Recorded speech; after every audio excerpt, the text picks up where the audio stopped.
한중 축구 경기에서 중국인들끼리 치고받는 웃지 못할 일이 벌어졌습니다. 안녕하세요. 러브코리아입니다. 우리 태극 전사들이 2026 북중미 월드컵 아시아 2차 예선에서 중국을 3대0으로 태파했습니다.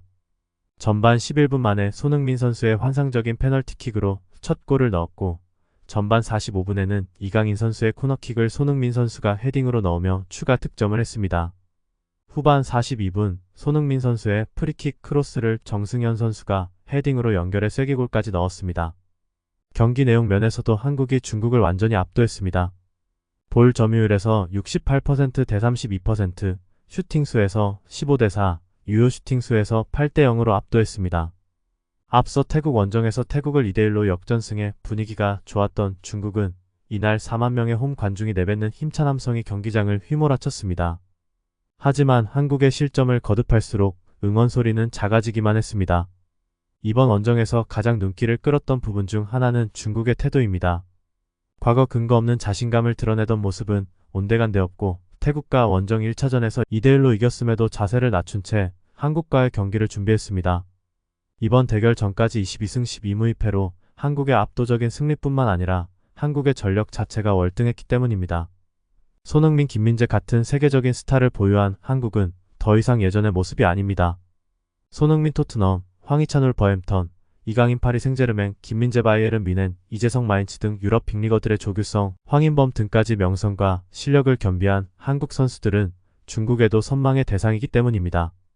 중국은 스포츠 강국이지만 축구로는 절대 한국을 넘볼 수 없다는 것을 알고 있습니다.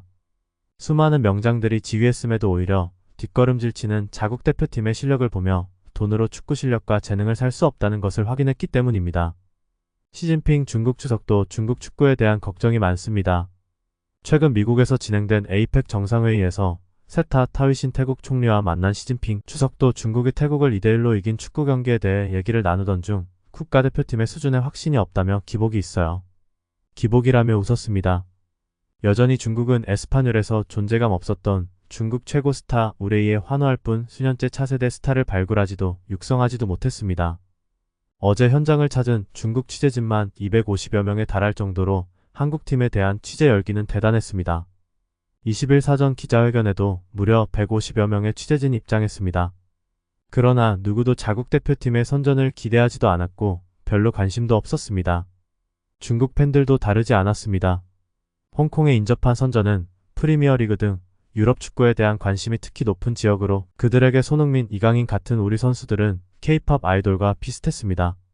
19일 태극 전사들이 선전에 도착할 때부터 수천 명이 환호를 보내더니 입장권 4만여 장이 발매 1시간 만에 매진되었습니다. 클린스만 감독도 AFC 관계자로부터 매진 소식을 듣고 경기를 얼마나 기대했는지 보여준 것이라며 미소를 지었습니다. 이날 경기장에는 토트넘 유니폼을 입고 손흥민 선수를 응원한 중국 팬들도 많았습니다. 손흥민 선수의 골이 터질 때마다 손흥민 선수의 득점을 축하하는 여러 무리의 팬들이 있었습니다. 이날 경기에서 중국인들끼리 치고받는 웃지 못할 일이 벌어졌습니다. 중국 팬들이 위치한 관중석에서 한 명의 중국 팬이 손흥민 선수의 7번 등번호가 들어간 토트넘 유니폼을 벗어 흔들며 손흥민 선수의 득점을 축하했습니다. 야유가 쏟아졌고 일부 관중은 그에게 물병을 던지는 등 위협을 하였습니다. 분위기가 험악해지자 보안 요원들이 출동해 토트넘 유니폼을 입은 관중에게 퇴장을 요구했지만 이들은 티켓을 샀다며 버텨 보안 요원들과 몸싸움을 벌이기도 했습니다. 경기가 3대0 대패로 끝나자 경기 결과에 실망한 중국 유니폼을 입은 팬들이 한두 명씩 토트넘 유니폼을 입고 손흥민 선수를 응원한 팬들에게 몰려들었고 몸싸움에 이어 주먹질까지 이어졌습니다. 구타가 진행되는 중에도 흥분한 관중들이 반역자를 죽여라 같은 과격한 구호를 외쳤고 결국 경비원들이 토트넘 유니폼을 입은 팬들과 구타한 팬들을 모두 연행하며 사태가 끝났습니다. 영국 더선은 손흥민이 중국을 상대로 2골을 넣자 경기장의 토트넘 팬들이 중국 훌리건들의 공격을 받았다. 한국은 중국을 상대로 3대0 승리를 거뒀지만 토트넘 팬에 대한 공격이 더욱 주목받았다. 한국에 고전하는 중국에 대해 중국 언론에서는 공안증이라는 단어까지 사용하고 있다고 언급했습니다. 심지어 한 중국 여성 팬이 손흥민 선수의 유니폼을 입었다고 다른 중국 여성이 너는 중국인이냐? 한국인이냐? 라고 비난하는 일도 벌어졌습니다. 이에 대해 많은 중국 네티즌들이 댓글을 달았습니다. 오늘 심천은 정말 입이 떡 벌어질 정도였습니다. 이민 도시인 선전은 이민자 쓰레기 집단이다. 잘하셨어요. 한국으로 돌아가라고 하세요. 오늘 이후에는 나도 너만큼 손흥민을 좋아하지만 오늘은 중국팀을 응원하고 싶다. 스퍼스 유니폼을 입었다고 무슨 일이 일어났나요? 영상을 녹화한 고함치는 여성은 정신질환이 심각한 상태입니다. 저지를 입는 것이 잘못인가요? 스포츠는 공정합니다. 이 팬들 너무 비합리적이야. 어쩌면 이 소녀는 자신의 우상을 쫓는 것일지도 모릅니다. 꾸짖는 이모는 너무 품격이 떨어집니다. 토트넘 호스퍼 유니폼을 입는 사람들 무슨 죄냐? 웃긴다. 포르투갈이 중국팀이랑 경기하는데 다들 호날두의 국가대표팀 유니폼을 입으면 안 되는 거야? 스타의 저지를 입는 것은 도발을 의미하면 너무 편협한 것 아닌가? 현재 축구 국가대표팀에서 진정한 스타라고 할 수 있는 사람은 누구입니까? 한국과의 경기는 현재 축구 국가대표팀의 힘과 수준을 시험하는 진정한 시험입니다. 국내 선수 중 해외에서 뛰고 있는 선수는 몇 명이며 주전 선수는 몇 명이나 되는지. 이것이 현실이고 이것이 바로 격차다. 경기장에서 한 소녀가 태극기를 들었다고 사람들이 욕하자 한 커플이 당신들이 어린 소녀 한 명을 이렇게 업신 여겨도 돼요? 라고 하자 사람들이 다시 이 커플을 비난하는 영상도 화제가 되었습니다.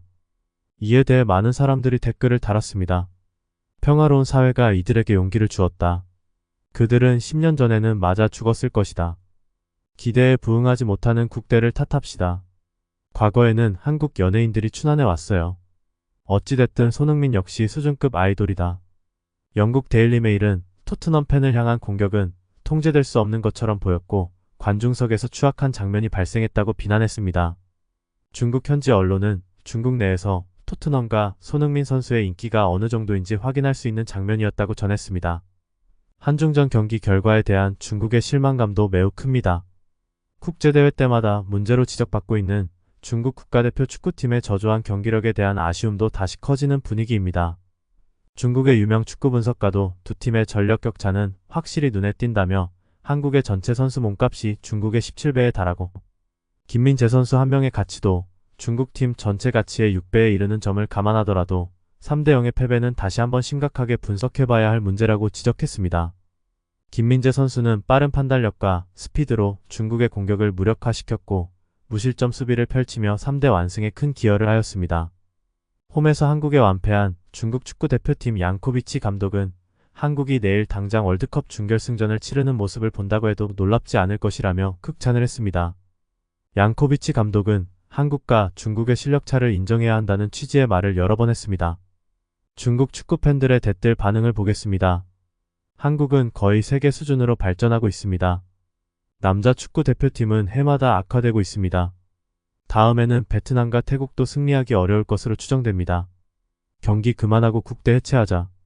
한국의 이 3실점 지는 것은 받아들일 수 있는데 이 심판은 너무 터무니없다.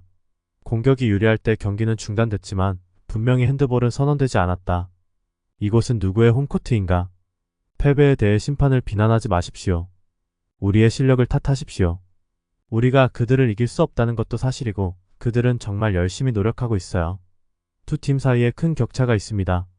CCTV6을 눈물을 글썽이며 시청한 후 CCTV5를 아주 담담하게 시청했는데 두 팀의 평소 갭이 너무 컸다. 선수들은 열심히 노력하지만 실력은 한국보다 떨어지는 게 사실이다. 그런데 이 게임을 보면 정말 사람들이 절망감과 무력감을 느끼게 됩니다. 지는 건 당연한 일이죠. 축구 대표팀은 정말 대단하다. 14억이 수천만 명을 위해 축구를 할 수는 없다. 해체해라. 더 이상 부끄러워하지 마라. 치료가 어려운 한국 공포증 환자 집단. 정말 최선을 다했지만 이길 수 없었습니다. 그런데 어제 우레이가 경기를 했었나요? 안 보이던데요. 정상이다. 왜 다들 그렇게 좌절하는 걸까? 우리는 선수 개개인의 체력 격차를 보지 않는다. 프리미어리그 득점 순위 10위 중 2명이 코트에 있다. 여기서 어떤 선수들이 실력을 발휘해 이길 수 있을까? 논리적으로 48개 팀 중에서 우리는 월드컵에 나갈 자격이 없다. 우리는 한국에 너무 약해 싸울 기회조차 없다. 태국, 싱가포르에서 2승만 하면 이번 일정에서 만점을 얻을 수 있는데 싱가포르에 지지 마십시오. 싱가포르는 그다지 약해 보이지 않습니다. 싱가포르에서 열리는 두 경기는 매우 중요하며 한 경기에서 승점을 잃으면 조별리그 진출이 불가능하다는 말이 이를 증명한다. 0대3은 지지 않는 것과 같습니다. 이 게임은 이전보다 훨씬 좋아졌습니다. 일본이나 한국과 비교하지 말고 과거의 자신과 비교해보세요. 싱가포르와 태국에 승리해보세요. 꾸짖는 것은 괜찮지만 애국가를 야유하는 것은 지나치다. 중국 국가가 야유를 받을 때 어떨지 궁금합니다. 레이저 포인터와 애국가 야유는 좀 과하다. 레이저 포인터가 뭐가 문제인가요? 전 세계가 다 똑같지 않나요? 남들이 다 하면 맞나요? 그의 눈에는 우리 모두가 진화하지 않은 원숭이들이다. 구독, 좋아요, 알림 설정은 의리입니다.